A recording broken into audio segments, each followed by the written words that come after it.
de la nation camerounaise a commencé. Il y aura la prospérité dans cette région. Il y aura la prospérité dans ce pays. Toutes ces choses sont déjà brisées. Autel de crâne dans la cuisine familiale. Dans la cuisine, l'autel de crâne, là où on prépare à manger. Donc on mange les esprits familiers. Autel de crâne dans la cuisine familiale.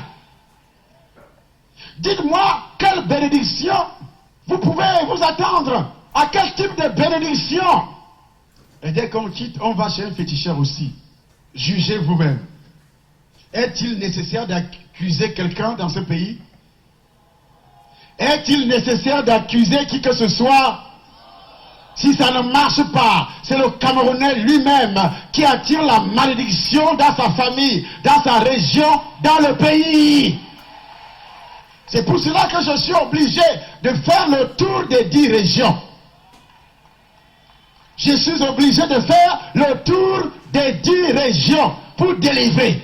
Dieu a dit, tout lieu que fleura la plante de tes pieds, je donne ce lieu en partage. Je dois faire le tour des 10 régions, que Satan, les sorciers le veulent ou pas.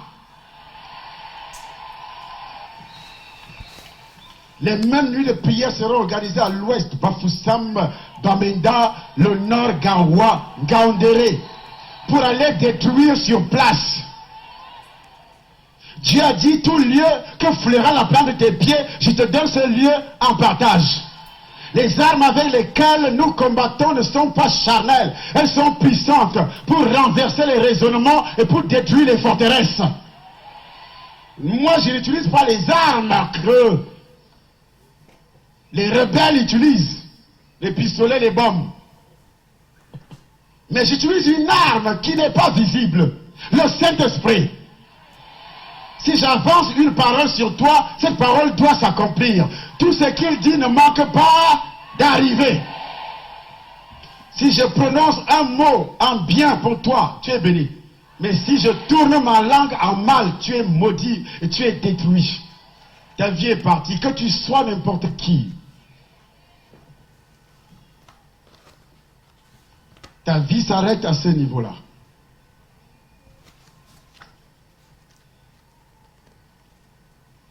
C'est pour cela que les sorciers doivent marcher nus dans ce pays, s'ils ne veulent pas se repentir. Ils vont marcher nus. Alors, au vu de ce qui est dit et ce qui est fait dans ce stade, je suis le docteur Essomba qui prêche là au stade et je fais les commentaires par rapport à ce que je disais à cette époque, il y a de cela quelques années seulement. Et toutes ces paroles se sont accomplies. Pourquoi? Parce que la plupart des Camerounais qui se sont livrés à des persécutions contre l'Église, contre les hommes de Dieu, parce que le réveil qui avait commencé dans la nation camerounaise lorsque j'avais pris l'engagement de prêcher sur les médias, c'est ça le grand problème de Satan. Il ne voudrait pas que nous puissions prêcher sur les médias. Et nous allons prêcher sur les médias, que Satan le veut ou pas. Nous allons utiliser les mêmes médias qu'il utilise pour vaincre, pour dominer l'humanité, pour détruire l'humanité, pour séparer l'humanité de son Créateur. Dans un pays comme le nôtre, le Cameroun principalement, où la moitié des ministres se trouveraient aujourd'hui en prison, vous pensez que c'est le fait du hasard? Non. La plupart des ministres ont posé des actes contre l'Église. Je le dis. Ils ont fait des programmes pour fermer les églises, prétextant que les églises dépouillent le peuple. Ils ont donné de l'argent aux journalistes pour écrire la presse, pour monter des vidéos, des documentaires contre les hommes de Dieu. Moi-même en tête. Ils pensaient qu'ils étaient tout puissants. Mais il n'y a personne qui peut se liguer contre Dieu, contre un homme de Dieu, et prétendre un jour que tu resteras en paix. C'est impossible. Que tu sois président de la République, que tu sois du pouvoir exécutif, du pouvoir judiciaire ou du pouvoir législatif, tous les pouvoirs qui peuvent exister, que Dieu a donné aux hommes selon Romains chapitre 13. Mais Satan fait croire à ces gens que c'est lui qui donne des pouvoirs, comme il prétendait le faire avec Jésus. Matthieu chapitre 4. Mais plus que Matthieu chapitre 4 nous explique comment Jésus avait rejeté les allégations de Satan. Et Satan est devenu ce jour-là le menteur devant le Seigneur, comme il a été toujours depuis sa rébellion dans le ciel. Et il est descendu sur la terre animé d'une grande colère, d'une grande jalousie contre les êtres humains que Dieu a créés. Et ces êtres humains ont commencé à adorer Satan parce qu'il les a rendus pauvres à cause de la malédiction que Dieu avait prononcée lorsqu'Adam a obéi. Adam et sa femme ont obéi à la séduction satanique démoniaque. Satan a pris les commandes. Il a donc dépouillé l'homme. Il a séparé l'homme de son Créateur en poussant l'homme à désobéir. Donc c'est à cause de cette désobéissance que la malédiction est entrée dans le monde, la mort est entrée dans le monde. La mort ici, elle est spirituelle, elle est tout à fait spirituelle, donc tu es séparé de Dieu. Il y a des Africains qui disent que c'est le Dieu des Hébreux. Mais je me demande si les Hébreux existaient depuis le jour de la création. Est-ce que les Hébreux existaient? Non. Mais ce Dieu de la Bible se présente comme le Créateur et non le Dieu des Hébreux. Au fil des temps, il a tout simplement choisi un peuple par lequel il devait descendre dans le monde pour sauver l'humanité. C'est pourquoi je n'ai pas honte de le dire que Jésus-Christ est Dieu, parce que Dieu descend dans le monde, selon l'évangile de Jean, chapitre 1er. Qui nous rappelle ceci, au commencement était la parole. Est-ce qu'il est dit au commencement étaient les Hébreux? Les Africains qui ne veulent pas écouter la parole de Dieu, prétendant que c'est le Dieu des Hébreux. Restons dans nos coutumes, restons dans nos traditions. Où est le Dieu des Hébreux sur ce que je suis en train de lire? Et la parole était Dieu. Elle était au commencement avec Dieu. Toutes choses ont été faites par elle. Et rien de ce qui a été fait n'a été fait sans elle, cette parole. En elle était la vie. Et c'est cette parole qu'Adam et Ève ont rejetée. En rejetant la parole de Dieu, vous attirez la malédiction de Dieu. Et ce qui s'est passé, et Adam et sa femme, plus la progéniture, tout ce qui allait naître par le canal de cet homme, Adam et Ève, jusqu'à toi qui m'écoutes, vous êtes nés sous la domination de la malédiction adamique. Il vous faut donc un sauveur. Mais où est le problème des Hébreux là-dedans? Les Hébreux eux-mêmes sont sauvés par Jésus. Si un Hébreu n'est pas sauvé par Jésus, il va tout droit en enfer. Il va tout droit en enfer. Ceux qui refusent Jésus, depuis 2000 ans jusqu'à ce jour, ils vont tout droit en enfer. C'est écrit dans la parole.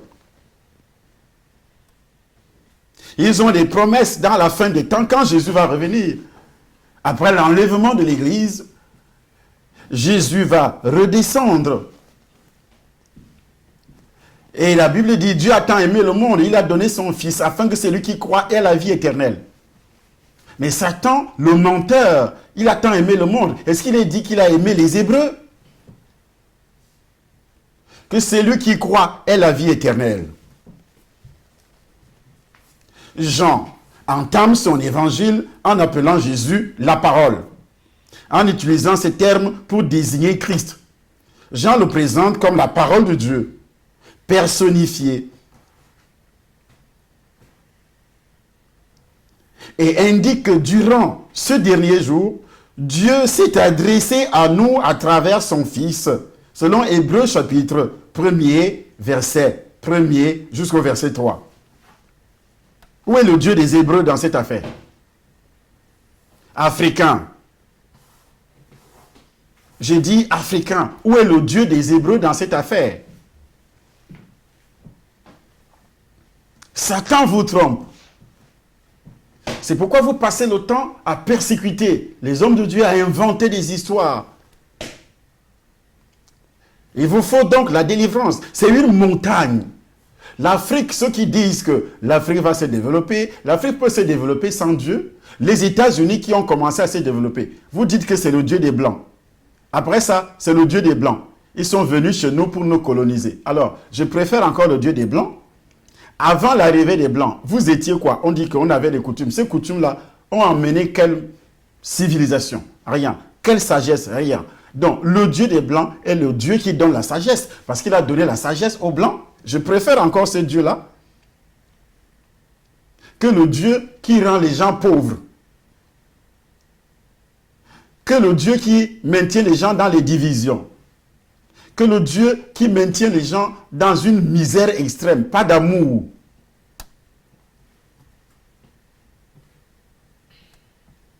C'est l'une des montagnes.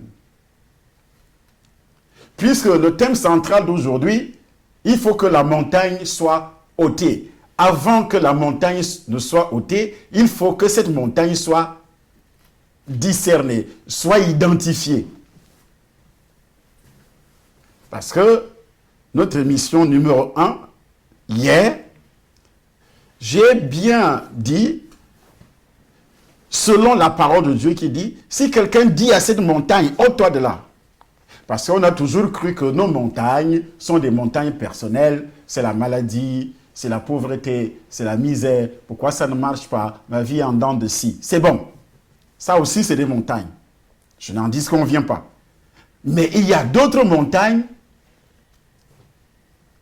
qui nous ont plongés dans cette situation. Première montagne, comme je le disais hier, le péché originel. Si vous ne recevez pas le salut, vous courez derrière les richesses, comme tous ces ministres qui sont en prison aujourd'hui. Les directeurs généraux en prison. Après avoir été élevés, tu es humilié comme l'autre qu'on a ramené du Nigeria. Il fuit. Lui qui disait, qui insultait les pasteurs. Tout ce monde-là qui sont en train de fuir aujourd'hui, qui venaient d'être relevés de leurs fonctions, ils étaient des ministres, ils étaient ceci, relevés de leurs fonctions au Cameroun. Mais qui pouvait montrer du doigt, dire, prononcer seulement le nom de cette personne quand ils étaient au pouvoir.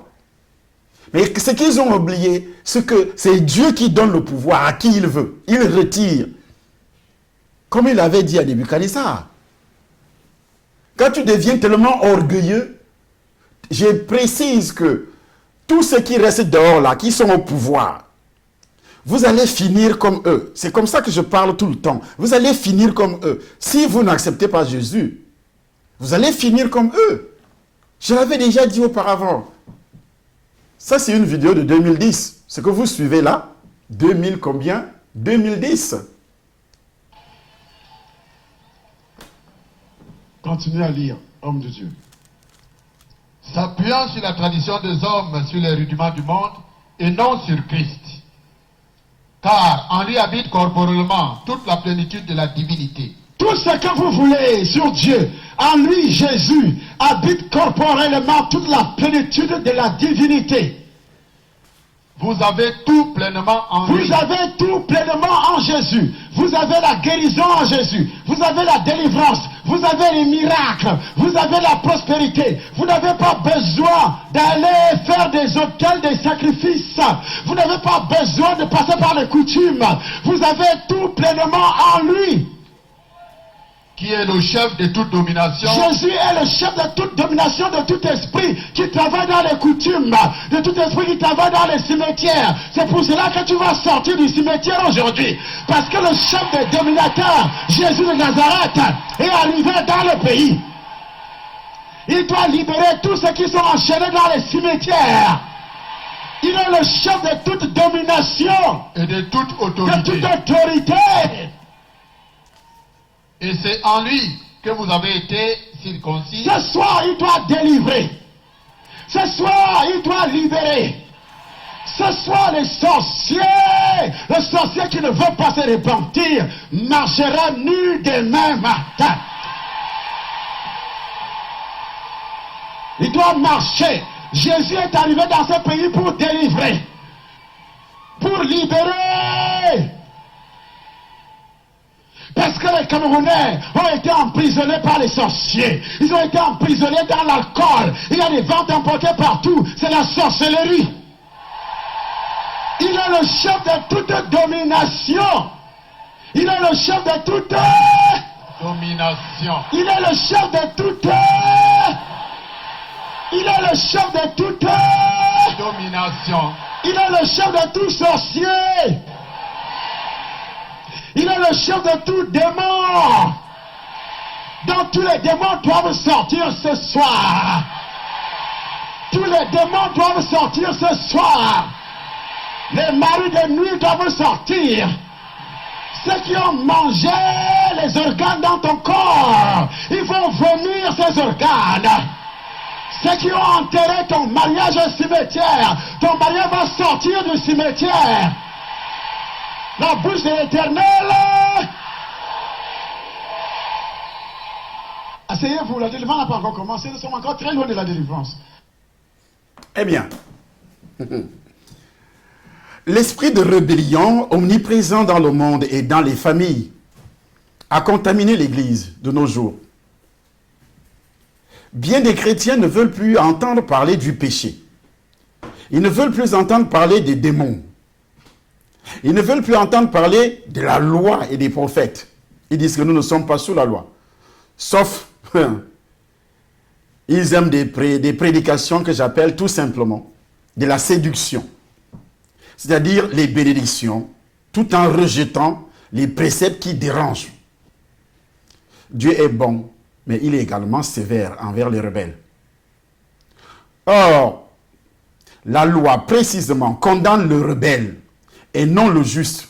En 1 Timothée chapitre 1er verset 9, Paul désigne comme pouvant être condamnés par la loi les méchants, les indisciplinés, les impies et les pécheurs, les sacrilèges, les profanes, les parricides et les matricides, les meurtriers, les débauchés, les trafiquants, les esclaves, les menteurs, les parjures et tout ce qui est en outre opposé à la saine doctrine. C'est dit dans le Nouveau Testament, s'il vous plaît. Notons entre le mot indiscipliné. La discipline, précisément, c'est l'obéissance aux lois divines. Il y a une forte opposition à la sainte doctrine dans la majorité des églises.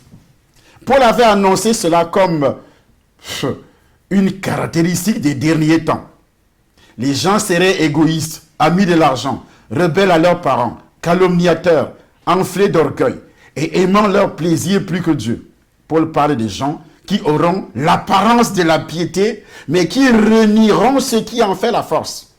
Les athées n'ont pas l'apparence de la piété. Cela s'adresse donc à des chrétiens. Aujourd'hui, tu es chrétien ou disciple?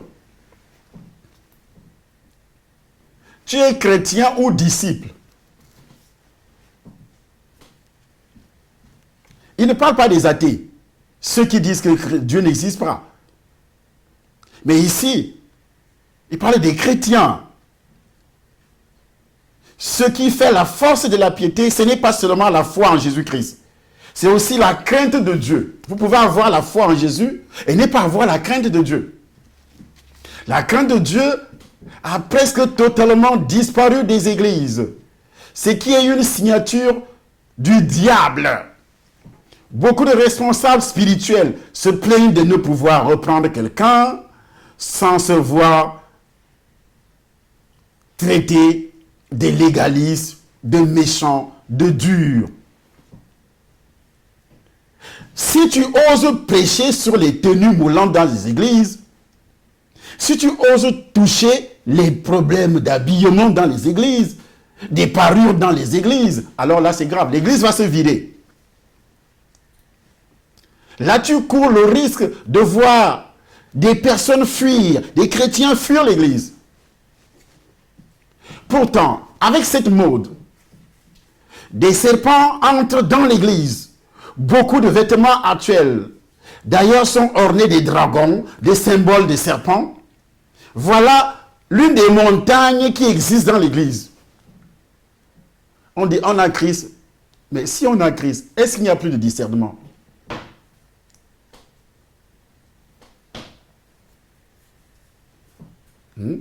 Bien des pasteurs ont baissé les bras, car par crainte de perdre une partie de leur troupeau, postulant que Dieu fera son œuvre en temps utile. Comment Dieu va faire son œuvre en temps utile? Tu es là pourquoi? Il a donné aux uns comme pasteurs, comme apôtres, comme docteurs pour le perfectionnement des saints en vue de l'œuvre du ministère et de l'édification du corps de Christ. C'est écrit, non? Dieu va faire son œuvre par qui? Tu es le premier candidat pour l'enfer. Toi, le pasteur qui refuse. Parce que nos yeux se tournent résolument sur les choses de la terre. Or, Jésus n'est pas venu pour les choses de la terre. Jésus est venu essentiellement pour nous amener au paradis que nous avions perdu par le canal de notre ancêtre Adam. On a perdu le paradis. Ça, c'est spirituel. Ça n'a rien à voir avec le physique. Mais lorsque tu reçois le spirituel, alors Jésus commence à s'occuper du physique. Sans la sanctification, nul ne verra le Seigneur. Se soumettre à Dieu, c'est se soumettre à sa loi parfaite. Celle qui a été écrite par Moïse et les prophètes. Celle qui a été accomplie par Jésus.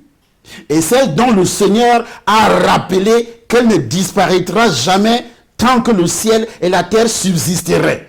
Notre Seigneur y a même rajouté des exigences plus grandes. Nous allons voir pourquoi et quelle extraordinaire bénédiction cela entraîne lorsqu'on se soumet. Qu'est-ce que Jésus dit? Il dit, tant que la terre et le ciel existeraient, la loi, un petit point, un petit trait de la loi ne va jamais disparaître.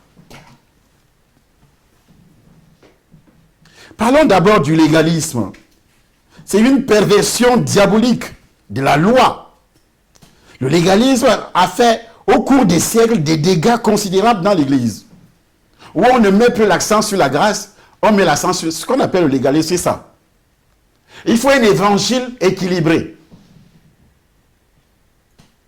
Un évangile équilibré. Nous sommes sauvés par la grâce au moyen de la foi. Mais la grâce, qu'est-ce que la grâce? C'est ça le problème. Elle nous enseigne à renoncer à l'impiété, dit la Bible. La grâce nous enseigne à renoncer à quoi? À l'impiété.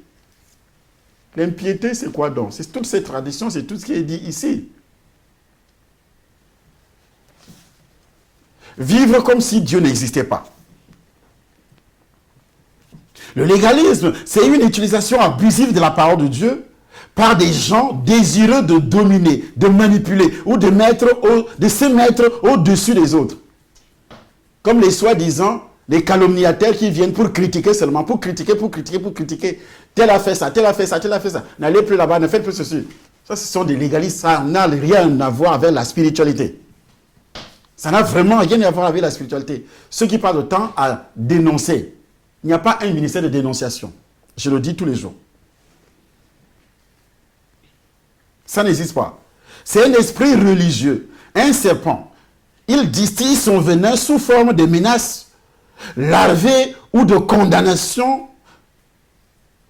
propre à clouer le bec de tout contradicteur parce qu'elle s'accompagne de Dieu a dit, Dieu a dit, Dieu a dit. Voilà le légalisme. Dieu a dit, Dieu a dit, Dieu a dit, Dieu a dit. Bien-aimés, chers frères en Christ, voici, ne faites plus ceci, faites pas le lisez la Bible, restez à la maison. Non, non, non, non, non, non. Ce n'est pas, il faut un évangile équilibré. Je vous ai dit hier, un évangile équilibré, c'est un évangile, on prêche le salut. qui passe par la grâce et non par les œuvres. Ce n'est pas parce que j'observe la loi que j'irai au ciel. Non, ce n'est plus le vrai évangile. Car Corneille pouvait aller au ciel en observant la loi. Acte chapitre 10 témoigne que Corneille était parfait selon la loi. Mais pourquoi Dieu a encore besoin d'envoyer Pierre lui parler de Jésus? Mais Satan a envoyé à l'église un trait encore plus mortel, directement issu du monde moderne. Il est interdit d'interdire. Interdit d'interdire. On ne doit plus interdire quoi que ce soit à l'église. Il faut fermer seulement la bouche. Il faut regarder les gens. On prie seulement sur la bénédiction. On prophétise. Interdit d'interdire. Voilà les versets de Satan. Il est dur. Il est ceci. On fait croire aux chrétiens qu'ils ont toute liberté de faire ce qu'il leur plaît, sous prétexte qu'ils ne sont plus sous la loi.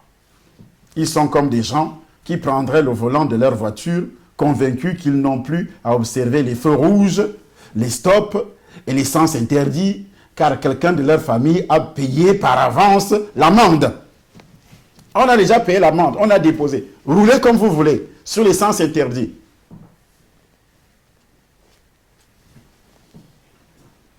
Quelqu'un a déjà payé. Donc Jésus a tout payé. Ça veut dire que faites ce que vous voulez. Oui, Jésus a tout payé. Nous sommes sous la grâce. Jésus a tout payé. Nous sommes sous la grâce. J'aime ce livre. J'ai lu un livre.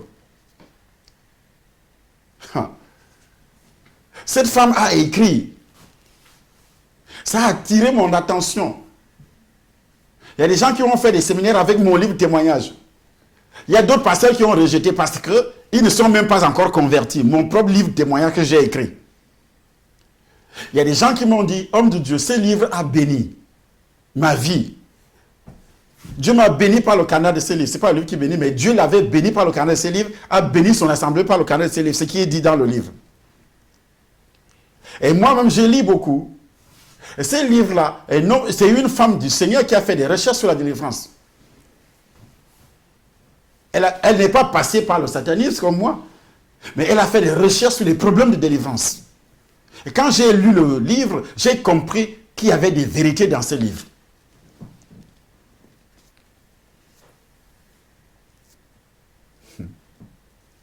Ils sont comme des gens qui prendraient le volant de leur voiture, convaincus qu'ils n'ont plus à observer les feux rouges.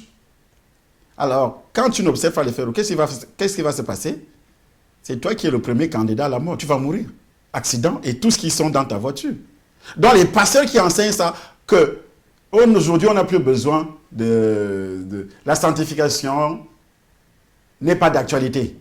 Soi-disant pasteur qui se met sur les réseaux sociaux, il dit la sanctification n'est plus d'actualité, Jésus n'est plus d'actualité. Qu'est-ce qui est d'actualité aujourd'hui? Bandit spirituel. Qu'est-ce qui est d'actualité? Un homme de Dieu qui se met à dire la sanctification n'est plus d'actualité. Dans la parole de Dieu, on ne doit pas lire. Tu prophétises sur quoi?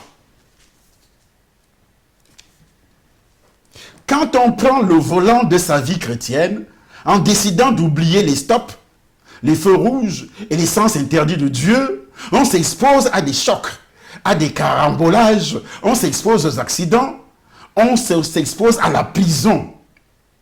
On peut y décimer sa propre famille ou rendre estropier ses propres enfants et ceux d'autres familles également. Tu mets ta vie en danger, la vie de ta famille en danger et la vie aussi des autres occupants des véhicules qui viennent en sens inverse. Ta vie est en danger, c'est ça. Les gens qui disent qu'on n'a plus besoin de sanctification, nous ne vivons plus sous la loi. De quelle loi il s'agit? Alors continuons à voler, continuons à danser nu devant les gens en disant, Dieu m'a dit, oh oui, Dieu m'a dit que je dois continuer à faire ce que je voulais. Donc, si je me suis converti et que j'étais une musicienne ou musicien païen, j'ai dansé nu, je faisais des choses abominables. Et après la conversion, je continue à faire. Où est le passé dans ma vie? Si une personne est en Christ, elle est une nouvelle créature. Les choses anciennes sont passées. Et puis, c'est Dieu qui te demande de continuer à faire ça. Dieu peut te demander de continuer à faire la magie. Où est la délivrance? Dieu peut te demander de continuer à voler. Où est le passé dans ta vie? C'est ça la religion. C'est ça la religion. Il n'y a pas de passé. Satan réédite ainsi le sinistre chef d'œuvre accompli avec Ève. Dieu a-t-il réellement dit? Devant Ève, Satan dit, Dieu a-t-il réellement dit? Il continue. Ah, c'est Paul qui a parlé ici. C'est elle qui a parlé. C'est à l'époque de Paul, c'est pas à notre époque. Or, la Bible dit, Dieu est dans le passé, dans le présent et dans le futur. C'est le même Dieu. Pourquoi nous avons les mêmes écrits de 2000 ans? Depuis la fondation du monde, on nous parle de comment le monde a été créé dans le livre de Genèse. Est-ce que toi, tu étais là? Pourquoi tu lis dans la Bible? L'œuvre de la croix, ce n'est pas seulement le salut par la foi et la guérison. La nouvelle naissance, grâce au baptême du Saint-Esprit, nous permet d'accomplir ce qui était impossible par la chair et par notre seule bonne volonté. La sanctification. Qu'est-ce qui était impossible d'accomplir par notre chair? La sanctification. C'est la nouvelle naissance qui nous permet d'entrer dans la sanctification. Donc, si tu ne peux pas vivre dans la sanctification, c'est que tu n'es pas né de nouveau. C'est pourquoi il y a des chrétiens, je dis bien chrétiens qui ne sont pas des disciples. Jésus a ordonné, allez dans toutes les nations du monde, faites de toutes les nations des disciples. Il n'a pas dit faites de toutes les nations des chrétiens. Tout le monde est chrétien. Il n'est pas de nouveau, il est chrétien. Tous ceux qui sont dans les religions, catholiques, protestants, comment on appelle, adventistes, témoins de Jéhovah. Tout le monde est chrétien. Est-ce que tous ces gens-là sont des enfants de Dieu? Les enfants de Dieu sont des disciples. Sont des disciples, à la différence du chrétien. Le chrétien peut être franc-maçon, oui, ça se dit dans la franc-maçonnerie. Le chrétien peut être rosicrucien, ça se dit aussi là-bas. Le chrétien peut observer les coutumes, les traditions de sa famille, ça se dit aussi là-bas. Les prêtres, je vois dans mon village là-bas, avant l'enterrement, le prêtre est là. Il dit aux gens, faites d'abord vos coutumes, et moi je vais lire la messe bien après. Il laisse les gens faire leurs coutumes, leurs traditions, par leur mort, ce qui est interdit par la parole de Dieu, bien sûr. Avec d'autres coutumes démoniaques, absolument démoniaques. Et puis, il va lire sa messe bien après. C'est un mélange. Voilà ce qu'on appelle la religion. Mais rien à voir avec Dieu. Avec la nouvelle naissance. Quand une personne est née de nouveau, cette personne a un passé. Dans tous les domaines, tu as un passé. Dans le domaine des échecs, tu as un passé. Dans le domaine du célibat, tu as un passé. Du péché, tu as un passé.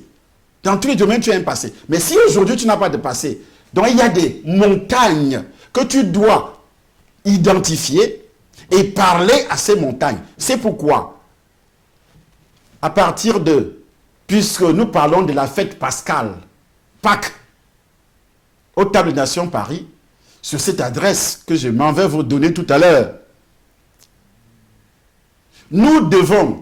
vous devez être là.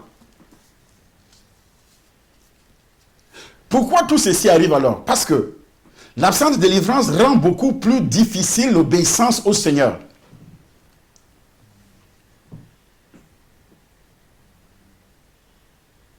Dieu dit, si tu obéis aux commandements et aux ordonnances, tu seras béni. Est proprement stupéfiante, Dieu insiste car il connaît le cœur rebelle de l'homme, le même que le cœur d'Adam. Il répète aussi, mais si tu désobéis, tu seras maudit. Est-ce qu'il a changé? Est-ce que c'est Dieu qui a changé? Non. Ce n'est pas parce que Jésus a tout payé.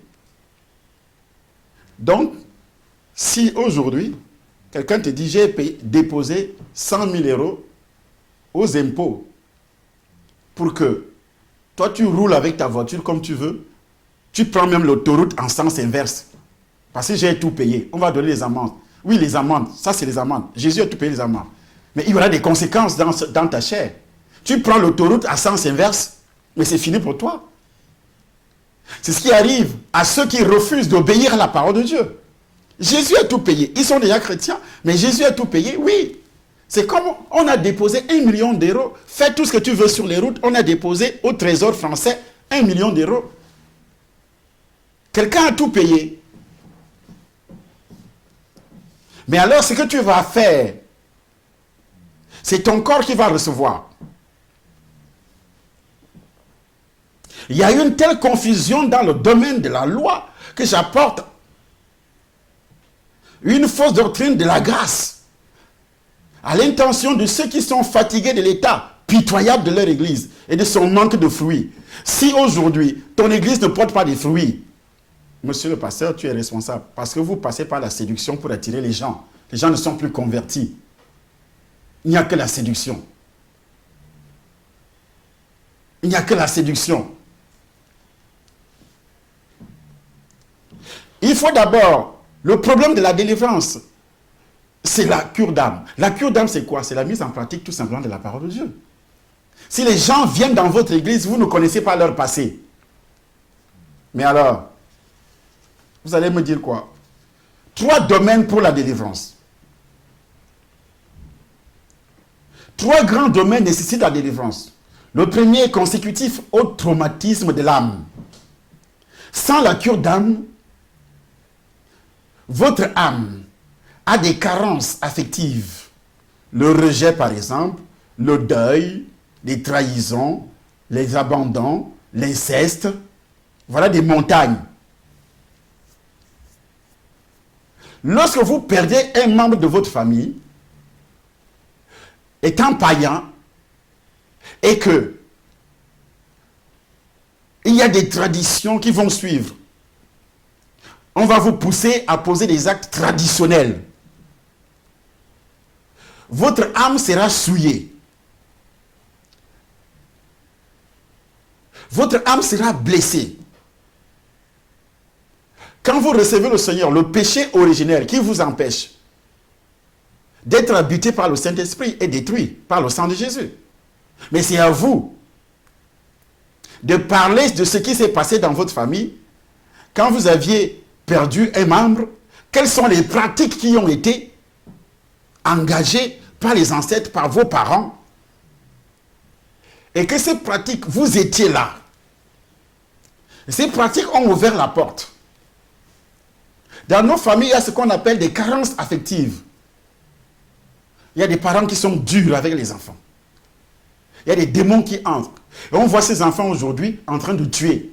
Ces enfants deviennent aussi violents envers leurs propres enfants, envers leurs femmes, envers leurs maris.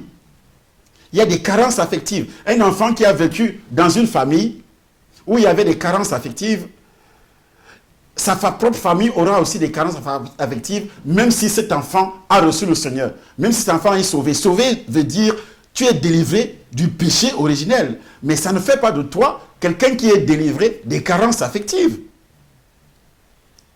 Mais lorsqu'on va enseigner la parole de Dieu, et que la parole de Dieu ne parvient pas à pénétrer, c'est parce que ton âme avait enregistré. Il y a des démons qui sont entrés. C'est pourquoi on voit les pasteurs méchants. Il a un passé où il avait vécu dans une famille qui avait des carences affectives. Il y a vraiment des hommes de Dieu méchants. Des hommes de Dieu, quand il se met à parler, il va t'insulter, c'est son passé qui se manifeste à l'intérieur. Il y a des hommes de Dieu qui frappent leur femme. Quand il se met à parler mal de sa femme, il n'a pas des actes affectifs envers sa femme. Sa femme souffre. Quand vous voyez parfois les foyers des hommes de Dieu, à l'extérieur, c'est des foyers vraiment... Mais si la femme ouvre la bouche, si l'homme ouvre la bouche, parce que l'homme aussi a des problèmes, la femme aussi a des problèmes. Il y a des carences affectives, il y a des femmes qui ne savent pas manifester l'amour envers le mari, même en parole, en acte, en tout. Parce qu'il y a eu des carences affectives là où la femme est née, là où le monsieur est né. Cette personne a besoin de la délivrance. Ce n'est pas seulement la parole de Dieu. Nous, les Africains, on a besoin de la délivrance. Parce que dans nos familles, il y a des carences.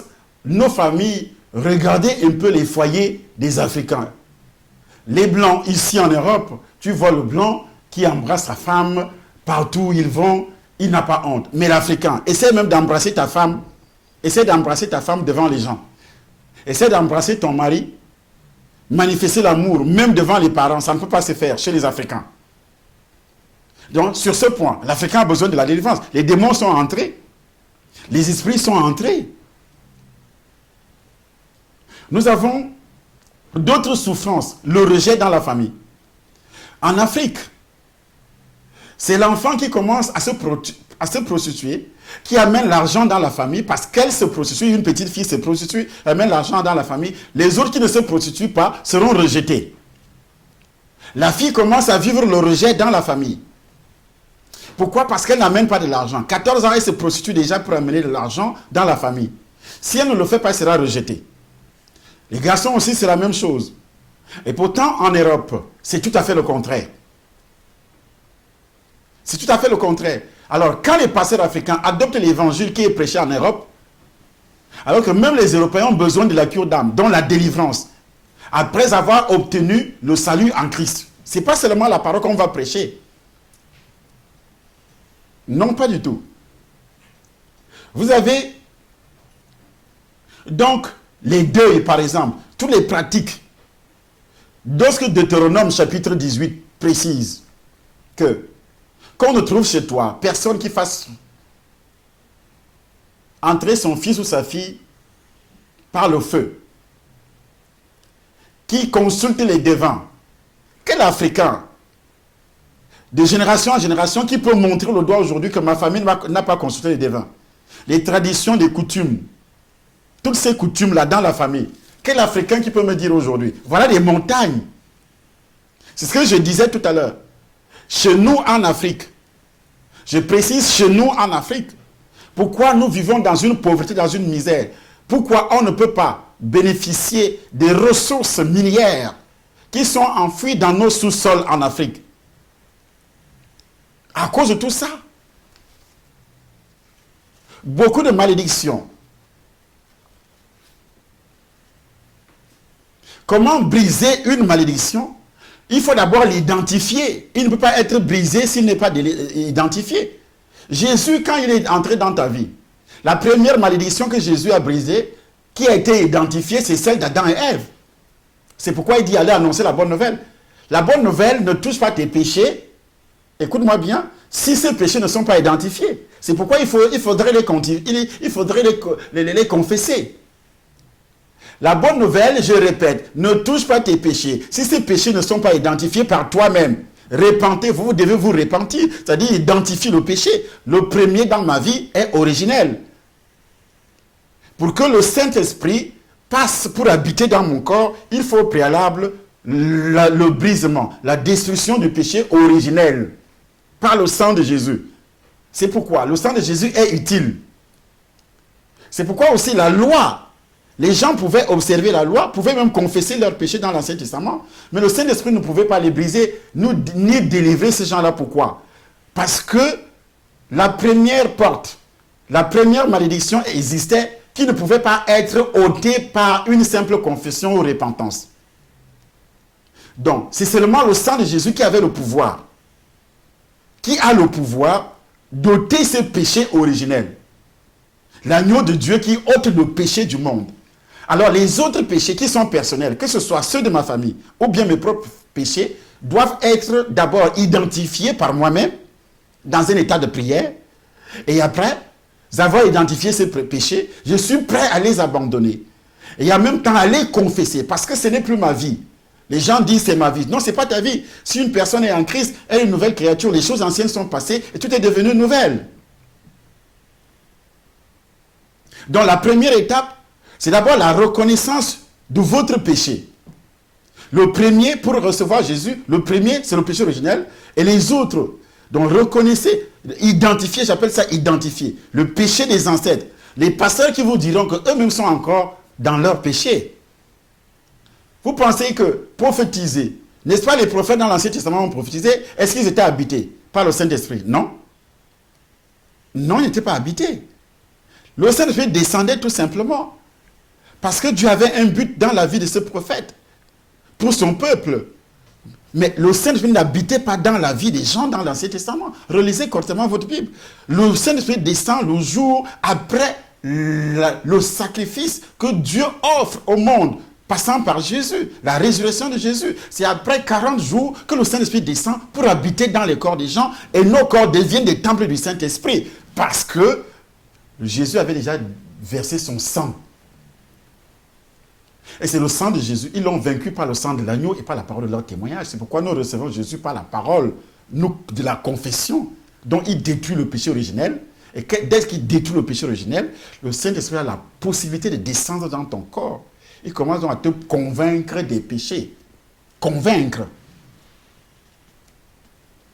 Demandez à Dieu d'enlever la malédiction qu'il avait mise sur votre vie. Quelle malédiction? Genèse chapitre 3, à partir du verset 15, verset 16, verset 17. Venant du péché originel, vous devez commencer à prier maintenant, dire à Dieu, tous ces péchés, toutes ces malédictions doivent être ôtés dans ma vie. Et l'homme de Dieu qui prêche doit également le faire sur toi. C'est pourquoi ce vendredi, ce dimanche, au Table des Nations ici, dans tous les Tables des Nations, puisque c'est Pâques, et tous les dimanches, on doit le faire. Ce dimanche spécialement, c'est l'une des montagnes. Donc on doit identifier ces montagnes. Lorsque Dieu dit, il avait maudit la terre. Ordonnez à chaque démon venu dans votre vie, par ce péché, de vous quitter immédiatement. Alors, comment on peut ordonner à ces démons qui sont entrés par lesquels il faut d'abord identifier les péchés. Si on n'identifie pas ces péchés, c'est fini. C'est fini. Il faut identifier ces péchés. Toi-même, prends ton bic. Avec une feuille, tu commences à identifier tous les péchés commis. Même ce péché-là, est-ce que ce sont les péchés de ton père? Ce sont tes propres péchés. Il n'y a pas de pardon sans confession, sans repentance. Ça n'existe nulle part. Ce n'est pas parce qu'on a confessé le nom de Jésus, ça c'est la confession de la foi, qui est différente de la confession du péché. Certains ne sortent jamais de leur amertume ou de leur apitoiement. Ils pensent légitime de rester centrés sur eux-mêmes en attendant leur guérison, préférant croire le monde qui affirme on ne peut pas donner que ce que l'on a reçu. Mais la Bible déclare, donnez et vous sera donné. Une pleine mesure serrée, secouée et qui déborde. Donnez et vous sera donné. Ça c'est la parole de Dieu. Mais vous suivez toujours les prétextes du monde. Les affirmations bibliques heurtent souvent la raison, surtout quand celle-ci s'accroche à des termes populaires considérés comme vérité. On abandonne la parole de Dieu. Mais Dieu est au-dessus de notre logique. Ce qu'il dit se réalise toujours. Dieu pèse les motivations et délivre en priorité l'âme de ceux qui veulent le servir. Dieu ne délivre pas tout le monde, s'il vous plaît. Dieu délivre d'abord l'âme de ceux qui veulent le servir. Le servir ne veut pas dire tout simplement aller prêcher, créer des églises, avoir les 5 ministères. Tu peux le servir avec ton argent, tu le sers avec ton corps, tu le sers avec tes enfants. Tu le sers. C'est pourquoi tous nos enfants spirituels, je leur donne à tous ceux qui reçoivent le Seigneur par notre évangile. Vous commencez à créer des cellules, vous m'appelez, je suis votre père spirituel, vous créez une cellule dans votre maison, vous invitez les gens, vous créez une cellule. Si vous êtes dans une ville en France, vous êtes dans une ville en Suisse, aux États-Unis, partout dans le monde, ne m'appelez pas seulement pour me parler des démons qui ont bloqué votre argent, qui ont bloqué votre vie professionnelle. Où est-ce que vous servez Dieu? Vous annoncez l'évangile où? Et invitez les gens, vous ne connaissez pas la parole de Dieu, mettez les vidéos du Temple des Nations, invitez vos amis et mettez la vidéo. Ils vont commencer à vous poser des questions, enregistrer des questions, envoyez-nous ces questions. C'est déjà une cellule des Temples des Nations. Vous êtes des enfants de Dieu, des Temples des Nations. J'ai le droit de vous enseigner parce que vous aviez reçu le Seigneur par moi. Je ne suis pas un prophète qui va récolter les âmes à gauche, à droite pour dire tu es déjà ma fille spirituelle alors que Tu as reçu le Seigneur, c'est par moi, par cet évangile, que tu as pu identifier l'existence du péché originel dans ta vie. On ne t'avait jamais parlé de ça. Pourtant, tu allais dans les églises, mais tu n'étais pas enfant de Dieu. Tu n'étais pas enfant de Dieu. Et maintenant, tout ceci, tu dois commencer à servir. Mais il n'est personne dont l'âme est si astropiée qu'elles peuvent rester infirmes du cœur à vie, sauf miracle. Un jour,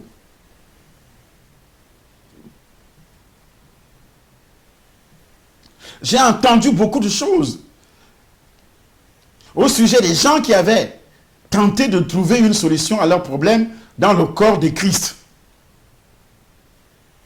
Certains avaient fini par fuir toute l'église. Tant qu'ils ne trouvaient pas la solution à leurs problèmes. Et ils pensent que Dieu va d'abord résoudre ces problèmes, alors que le problème de Dieu est que les âmes soient sauvées. Qu'est-ce que tu fais pour que les âmes soient sauvées? Quand tu vas à l'église au matin, tu appelles qui au téléphone, allons à l'église. Tu prends ta voiture pour dire, je viens te chercher. Est-ce que tu évangélises les âmes qui sont autour de toi? Tu les évangélises? Et tu veux que Dieu règle tes problèmes. Dieu aussi a un problème. Il veut que tout le monde soit sauvé, mais ce n'est pas lui. Il a déjà tout fait. Comment ils entendront s'il n'y a personne qui prêche? Tu annonces la bonne nouvelle à qui? La délivrance est toujours facilitée par le don de discernement des esprits. C'est un don que Dieu accorde souvent à ceux qui s'impliquent dans la délivrance. Tous les ministères. Et tout serviteur de Dieu doit s'impliquer dans la délivrance. Sinon, tu n'es pas serviteur de Dieu. Ne fuyez pas la délivrance pour dire que vous avez peur des démons, ou bien pour dire que, oui, quand on a reçu le Seigneur, c'est la parole qui délivre. Oui, la parole, c'est Jésus. Et Jésus lui-même a délivré, a chassé les démons. Voici les miracles qui accompagnent ceux qui auront cru. En mon nom, ils chasseront les démons. Où est-ce que tu chasses les démons, toi, serviteur de Dieu? Tu vas chasser les démons sur les païens? Est-ce qu'on chasse les démons sur les païens? On chasse les démons sur ceux dont ils viennent de accepter le Seigneur, qui entrent dans l'église. Ils entrent dans l'église avec des problèmes. Asseyez-vous, faites asseoir les brebis qui viennent d'entrer dans votre église. Il faut les écouter, leurs problèmes. Et en les écoutant, vous faites le discernement, puisque vous avez déjà un don de discernement des esprits, et il y a aussi la détection sur son histoire. Vous écoutez son histoire. Qu'est-ce qu'il a pratiqué avant de se convertir? Et par là, vous allez connaître les implications spirituelles de son passé. Et puis, vous allez faire ce qu'on appelle le discernement, une liste des esprits qui entrent, les esprits afférents qui entrent dans sa vie, qui harcèlent cet homme, et vous allez les chasser. Invitez-moi, vous qui prêchez là, que le chrétien n'a plus besoin de l'évangile. Invitez-moi dans votre assemblée. Je vais vous prouver que vous mentez. Qu'il y a des chrétiens là, que vous avez annoncé l'évangile, qui sont habités encore par les démons. Vous fuyez vos responsabilités, serviteurs de Dieu. Ce n'est pas ça l'évangile. Cet évangile n'est pas équilibré.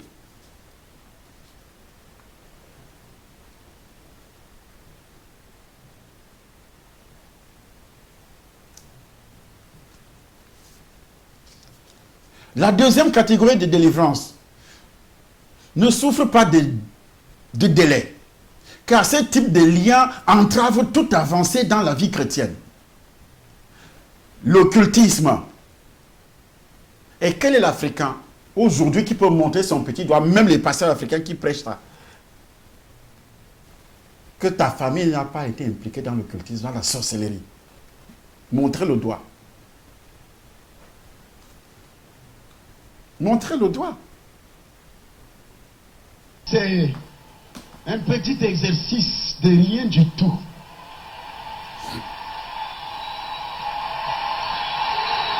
Hey!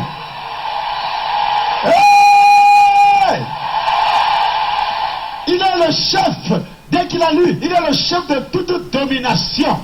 Les démons ont commencé à fuir parce qu'ils ont entendu que le chef est arrivé. Mais quand le chef arrive, les esclaves doivent fuir, les sorciers doivent fuir, la maladie doit fuir, la maladie doit fuir, l'infirmité doit fuir, les esprits impurs doivent fuir, parce que le chef est arrivé. La pauvreté doit fuir, la misère doit fuir. Les maris de nuit doivent fuir. Rien à faire. Je cherche les sorciers. Est-ce qu'ils sont là? Descendez. Je vous ai demandé de former une équipe nationale. J'ai demandé aux sorciers du Cameroun de former une équipe. Est-ce qu'ils sont arrivés? Nous allons faire un petit exercice. Est-ce qu'ils sont arrivés? J'ai lancé le défi à la télévision, à la radio.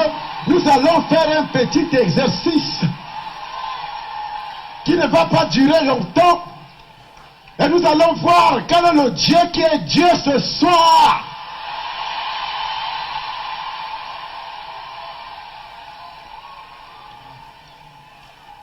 Vous avez l'habitude de parler dans vos chambres, dans vos mobourmoukoupes. Moi je parle librement. Si vous êtes sorcier, descendez. Nous allons faire un petit exercice. La bouche de l'Éternel a prophétisé. Dis à ton voisin, rien à faire. Dis à ton voisin, Abolia. Abolia, Angola.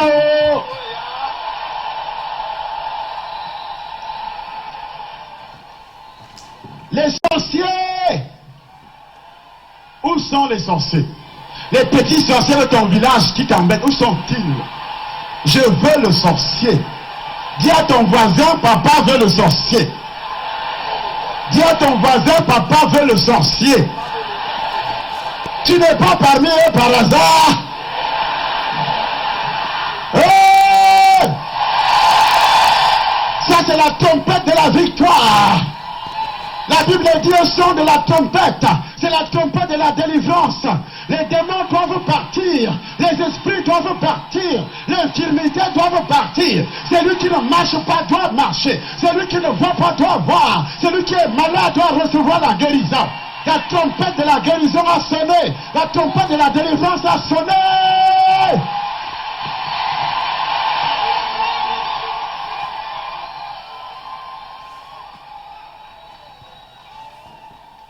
Rien à faire. Rien à faire. J'asperge le sang de Jésus sur toutes les tribunes. J'envoie le sang de Jésus sur toutes les tribunes. J'envoie le sang de Jésus sur toutes les tribunes. J'envoie le sang de Jésus sur toutes les tribunes. J'envoie le sang de Jésus sur toutes les tribunes. J'envoie le sang de Jésus sur toutes les tribunes. Sur toutes les tribunes, j'envoie le sang de Jésus. J'envoie le sang de Jésus. Le sang de la guérison. Le sang de la délivrance. Le sang de la prospérité.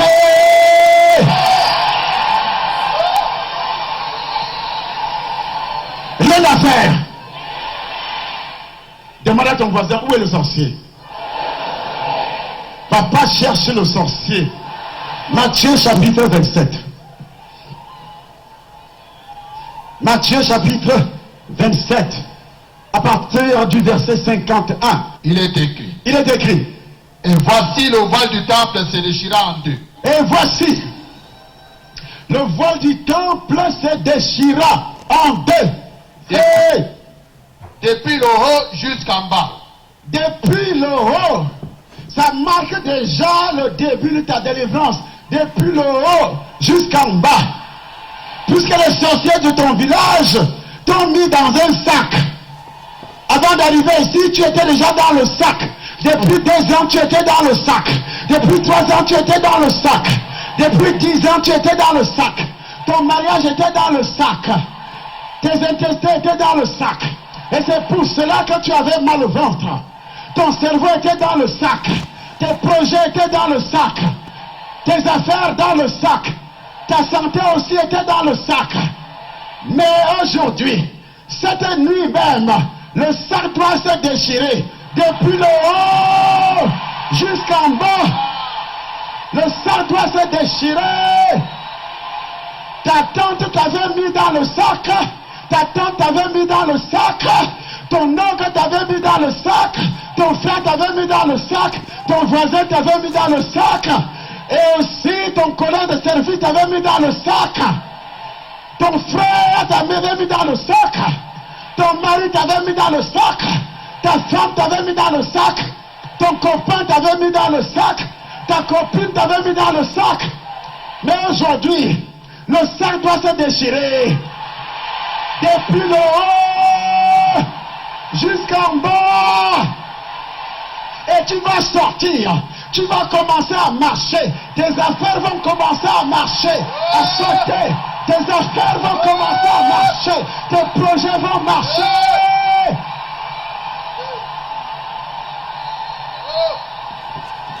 Les sorciers au quartier auront peur de toi. Même si tu es infirme et tes jambes vont se redresser aujourd'hui. Tu es infirme et tes jambes vont se redresser. Tu es infirme, tes jambes vont se redresser. Tu es aveugle, tu vas voir. Tes projets qui étaient dans le sac, tu vas commencer à marcher. La bouche de l'Éternel.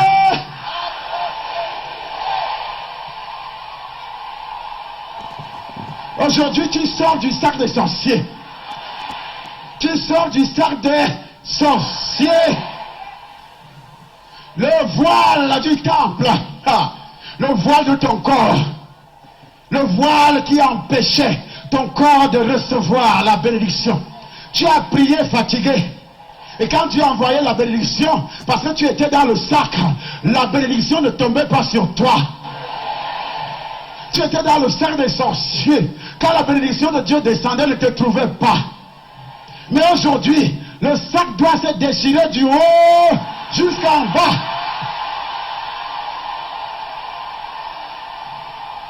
Le sac doit se déchirer du haut. Tu t'es querellé avec une femme, elle t'a mis dans le sac. Tu disputais un homme avec une femme, elle t'a mis dans le sac. Tu disais marcher avec tes collègues hommes d'affaires, ils t'ont mis dans le sac. Dans ta vie professionnelle, là où tu travailles, il y a tes collègues de service, ils ont vu ton étoile qui brillait, ils t'ont mis dans le sac. Dans la famille, l'oncle, la tante qui a vu depuis ta naissance que ton étoile brille, plus que les étoiles de ses filles, plus que les étoiles de ses enfants. Il a mis tout cela dans le sac. Mais aujourd'hui, je déclare, le sac se déchire déjà, du haut jusqu'en bas.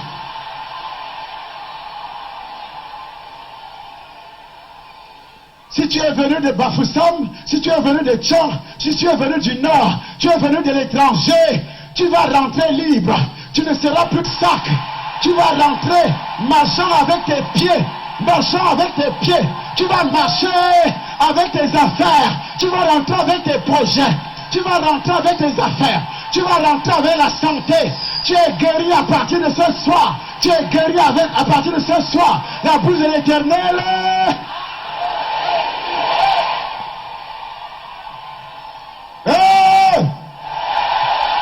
C'est la trompette de la guérison. C'est la trompette de la délivrance. Le sac, dis à ton voisin, le sac doit se déchirer. Dis à ton voisin, ne va pas se déchirer à moitié. Ça sera du haut jusqu'en bas. Ça sera du haut jusqu'en bas. Et moi, je dois sortir.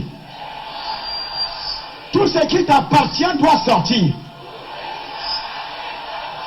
Alors, selon toi, qu'est-ce qui t'appartient et qui était dans le sac qui ne marchait pas? Commence à citer ce qui doit sortir.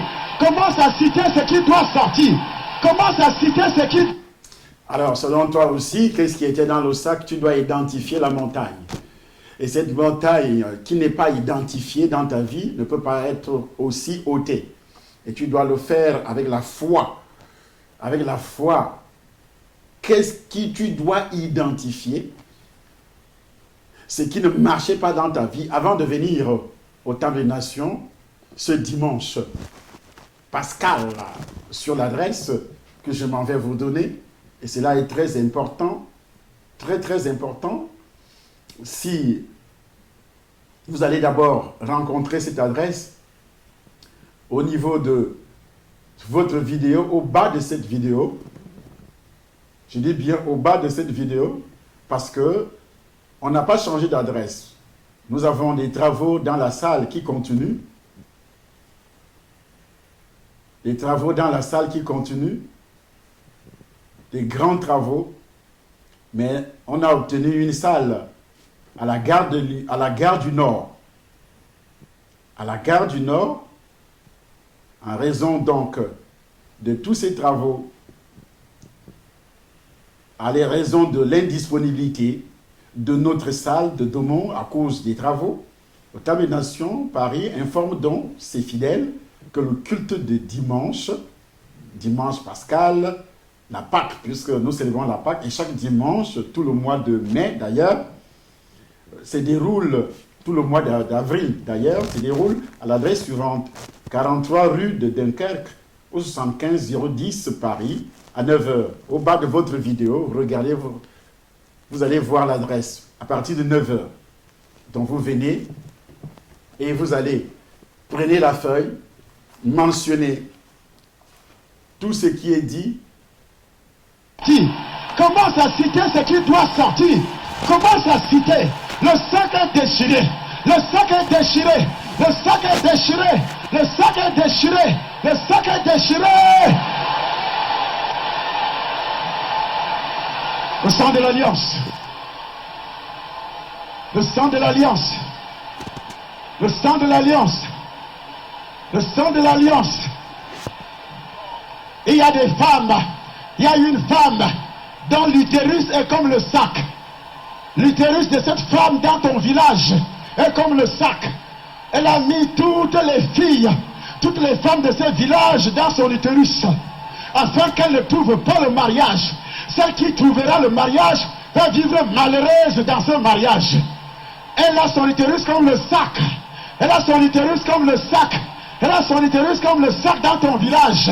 Là où tu habites, elle a son utérus comme le sac.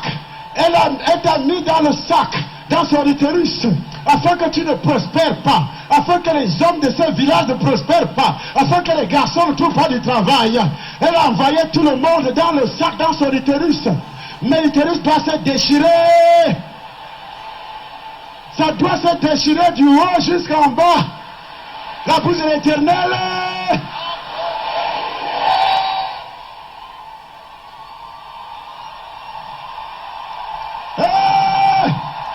Ça commence. Ça commence. Le sac s'est déchiré. Le sac s'est déchiré. Le sac s'est déchiré. Le sac s'est déchiré. Le sac s'est déchiré. Tu vas marcher. Tu vas marcher. Le sac s'est déchiré. Elle est sortie du sac. Elle est sortie du sac. Elle est sortie du sac. Elle est sortie du sac. Elle est sortie du sac. Elle est sortie du sac. Le sac s'est déchiré. Le sac s'est déchiré. Le sac s'est déchiré. Oh! Le feu. Le feu. Le feu du Saint-Esprit. Le sac s'est déchiré. Le sac s'est déchiré. Le sac s'est déchiré. Ma fille, tu es libre. Tu es libre. Le sac s'est déchiré. Le sac s'est déchiré. Le sac s'est déchiré. Le sac s'est déchiré. Le feu. Oh! Jésus. Le miracle commence. Les sacs se déchirent. Le miracle. Et voilà, les sacs se déchirent, les sacs de sorcellerie. Qui t'a mis dans le sac? Voilà une montagne, des montagnes. Qui a mis ton argent dans le sac? Et qui a mis ton mariage dans le sac? Qui a mis ta famille dans le sac? Qui a mis? Faire les péchés des ancêtres affecte non seulement la vie des individus et des familles, mais cela peut aussi avoir une grande influence sur les nations tout entières.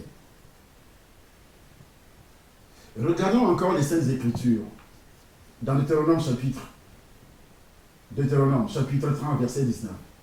J'en prends aujourd'hui à témoin contre vous le ciel et la terre.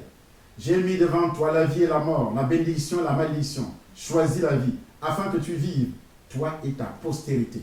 Qui parle? c'est Dieu. Est-ce que Jésus a aboli tout ça? Non.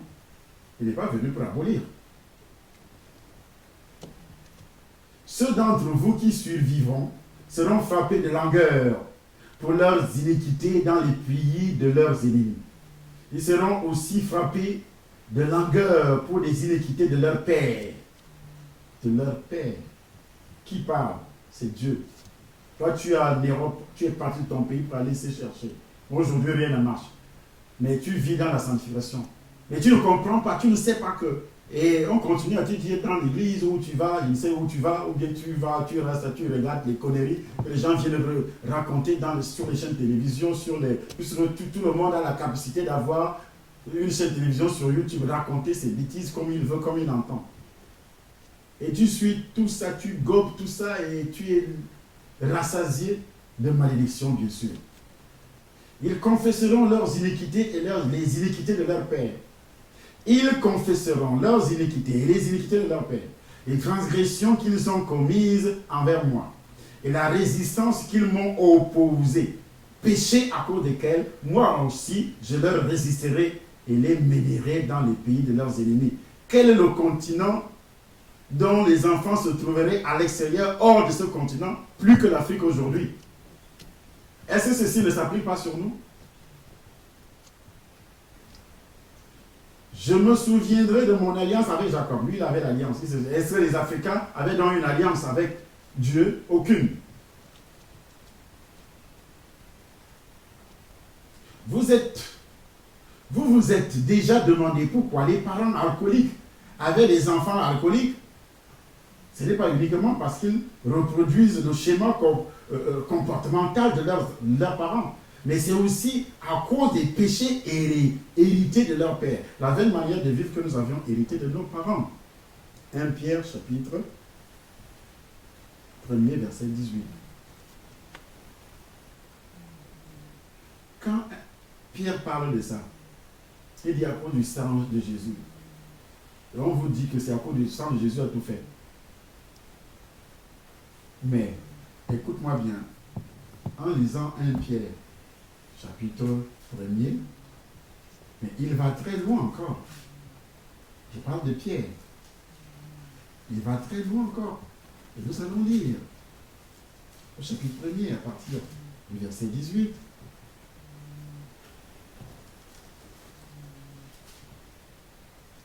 Il dit ceci. Et si vous invoquez comme Père celui qui juge selon l'œuvre de chacun, sans exception de personne, conduisez-vous avec crainte pendant le temps de votre pèlerinage. Pèlerinage. Nous sommes en pèlerinage, ça veut dire c'est une voie qui ne dure pas. Mais vous prenez ce monde comme si c'était... Il y a des gens, donnez votre argent, donnez votre dîme.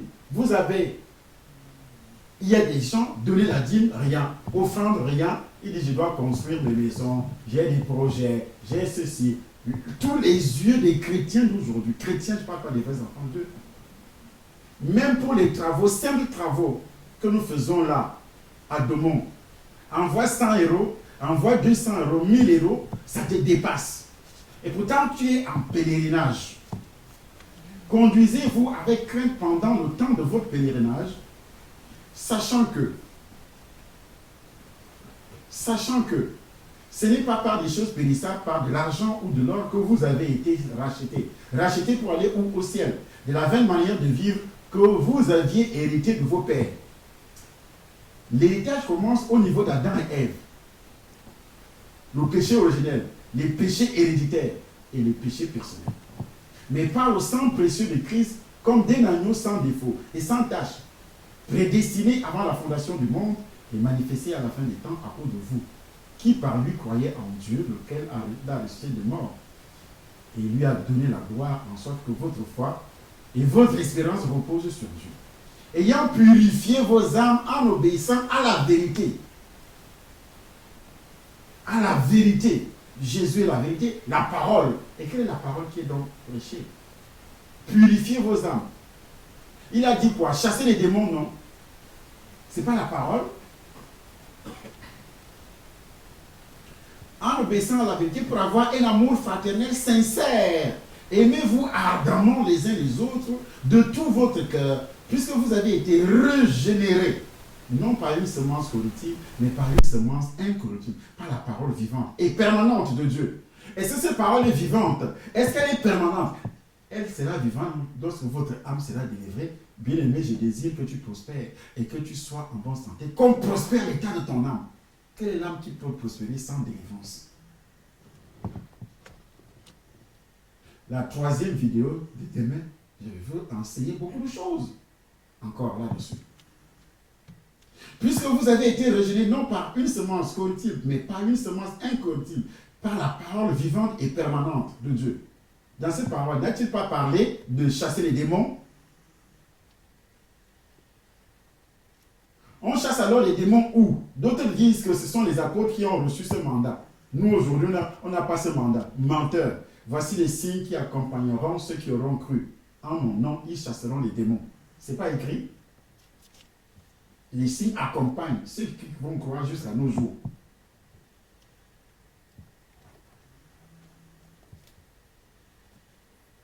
Toute chair est comme l'herbe, et toute sa gloire comme la fleur de l'herbe. L'herbe sèche et la fleur tombe, mais la parole du Seigneur demeure éternellement. La parole du Seigneur demeure éternellement. Éternellement. Quelle parole qui demeure donc éternellement? Et cette parole est celle qui vous a été annoncée par l'Évangile. Par l'Évangile.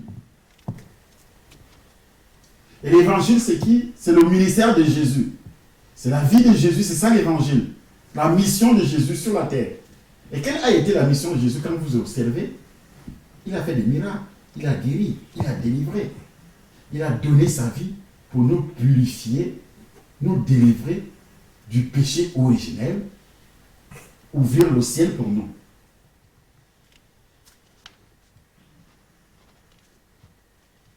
Ouvrir le ciel pour nous. C'est pourquoi tous ceux qui veulent, qui sont abonnés là sur notre chaîne, il faut s'abonner, il faudrait s'abonner. Et ce dimanche, pour ceux qui sont à Paris, mais si vous êtes à l'extérieur, hors de Paris, commencez votre cellule là, vous mettez nos vidéos là. Là, vous appartenez à une famille spirituelle sur la terre d'abord.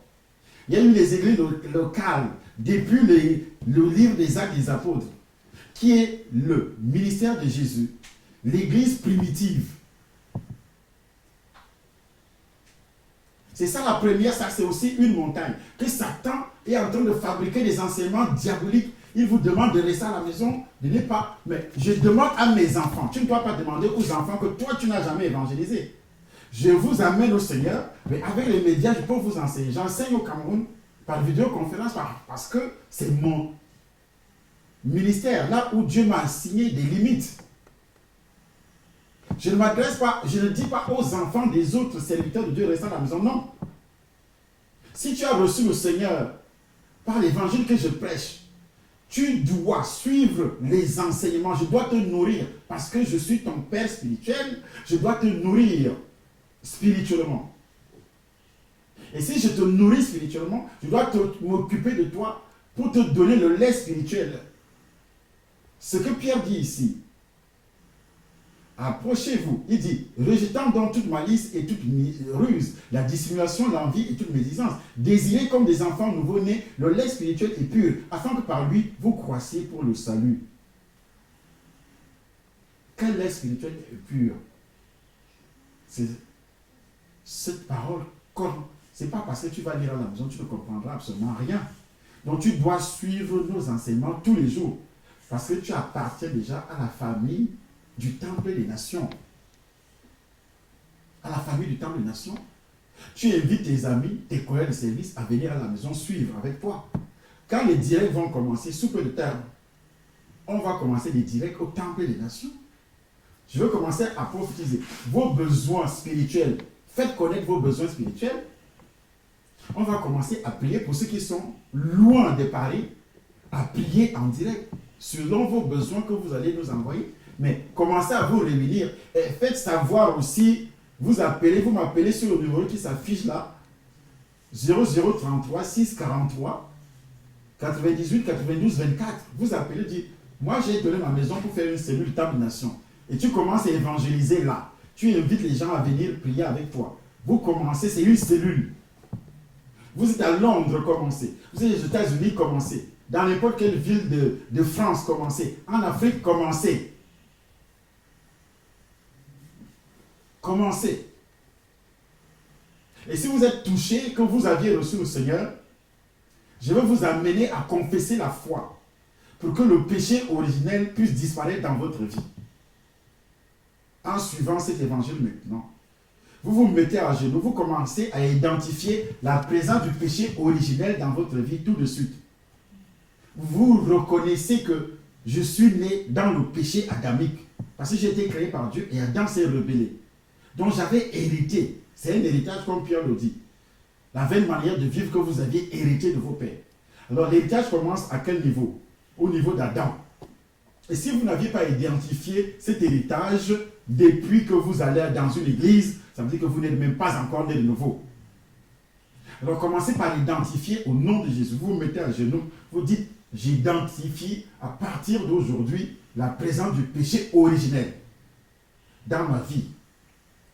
Et j'ai entendu, vous répétez les phrases que je prononce, j'ai entendu par la bouche de cet homme que le Seigneur a envoyé, que le péché originel existe. Je crois qu'il existe parce que le monde est conduit par Satan, selon 1 Jean chapitre 5 verset 19.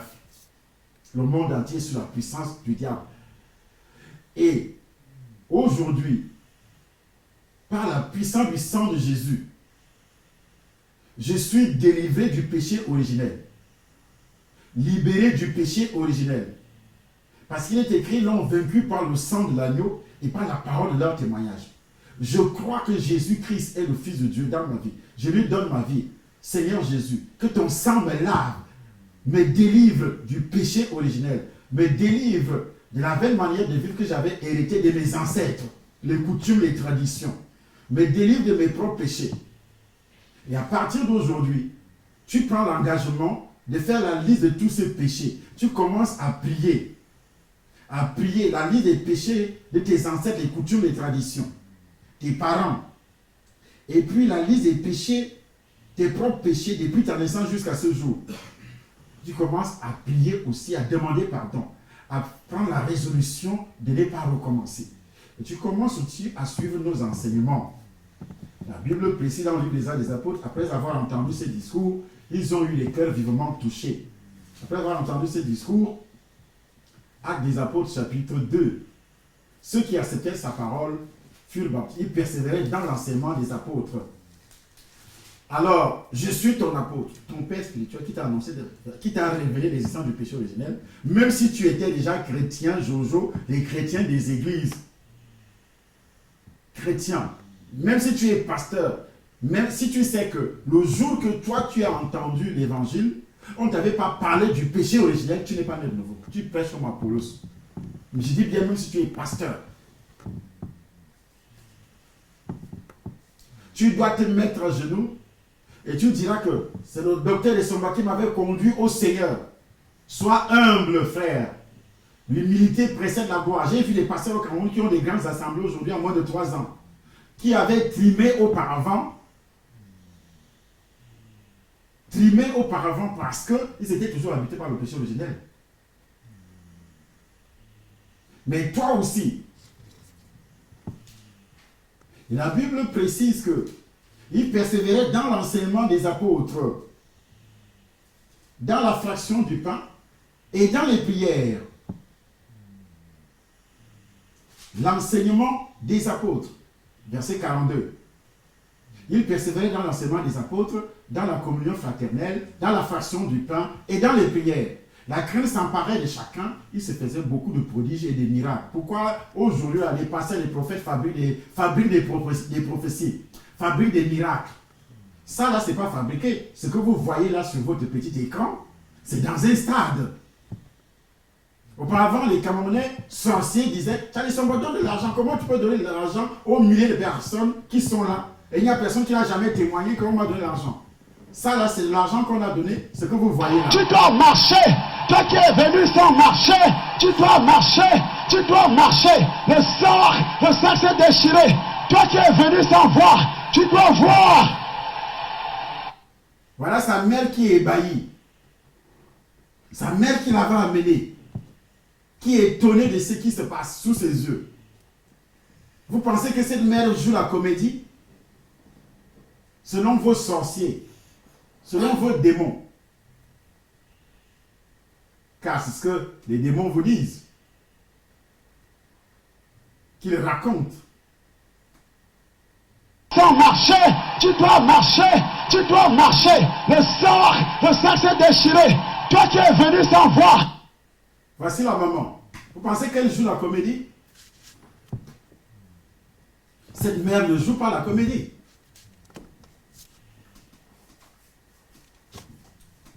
Faites ce que je suis en train de vous dire. Elle est sortie, cet enfant est sorti de l'utérus d'une vieille maman de leur famille qui, depuis les origines, a mis cet enfant dans son utérus qui ne devait pas marcher. Ses organes dans l'utérus. Dans la même famille, Jésus a dit quoi? L'homme aura pour ennemi les gens de sa propre maison. Elle met l'utérus. Sa tante met sorcière, sa tante sorcière met cet enfant depuis sa naissance dans son utérus. Et Jésus délivre cet enfant. C'est pourquoi je vous demande de venir au Temple des Nations.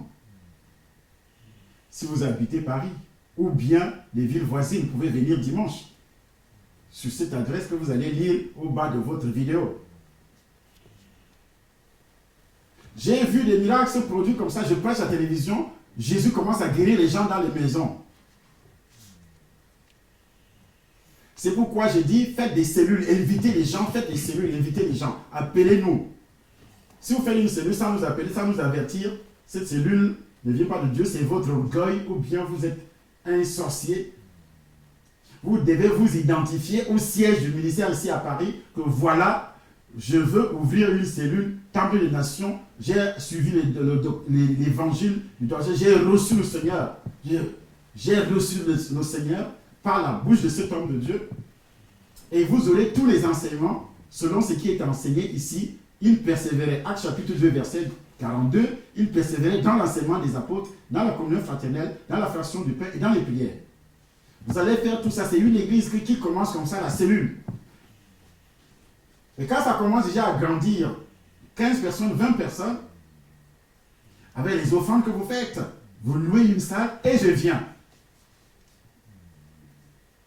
Je viens donc, j'envoie un pasteur, je viens, toi-même qui a commencé cette cellule, tu deviens une servante ou bien un serviteur de Dieu. On va te consacrer. C'est ça. Il persévérait dans l'enseignement des apôtres. Il persévérait dans l'enseignement. Dans les enseignements que vous recevez sur vidéo, vous devez partager. Il faut d'abord s'abonner, partager. Vous allez voir ce que Dieu va faire. Ce que Dieu va faire. Demandez à tous vos amis de s'abonner sur YouTube, Temple des Nations. Les autres adresses que vous avez vues sur la vidéo, c'est les anciennes adresses, prophétises, tout ça, sur Facebook, tout ça. Mais notre adresse principale, c'est donc notre chaîne principale sur YouTube, c'est Temple des Nations sur YouTube. Temple des Nations sur YouTube. Il faut s'abonner sur Temple des Nations. Voilà ce que j'avais à vous dire. On vous attend ce dimanche. Ceux qui regardent au Cameroun, vous êtes au Bénin, faites une cellule, invitez les gens chez vous à la maison. Vous êtes au Togo. Vous êtes partout dans le monde. Je m'adresse à ceux qui reçoivent l'évangile que je prêche, qui naissent de nouveau par. Et j'annonce également qu'il y a une grande convention au Cameroun le 1er, à partir du 1er août, qui va durer une semaine. Une grande convention. Dans le plus grand, ici là, c'est pas le grand stade, dans le plus grand stade, qui a au moins 40 000 places. Donc, 1er août 2018, commencez à appeler pour faire votre réservation l'Europe, l'Afrique, tous ceux qui sont en Afrique. Et je demande à tous mes enfants spirituels, même ceux qui se sont rebellés, de venir là, se repentir. Sinon, vous irez en enfer. Que ce soit ceux qui se disent pasteurs déjà, ceux qui sont des enfants de Dieu, qui ont reçu l'évangile depuis 25 ans, 26 ans, aujourd'hui que j'annonce l'évangile. Alors, vous devez être au Cameroun au mois d'août prochain, à partir du 1er août. C'est la communion fraternelle avec tous mes enfants spirituels.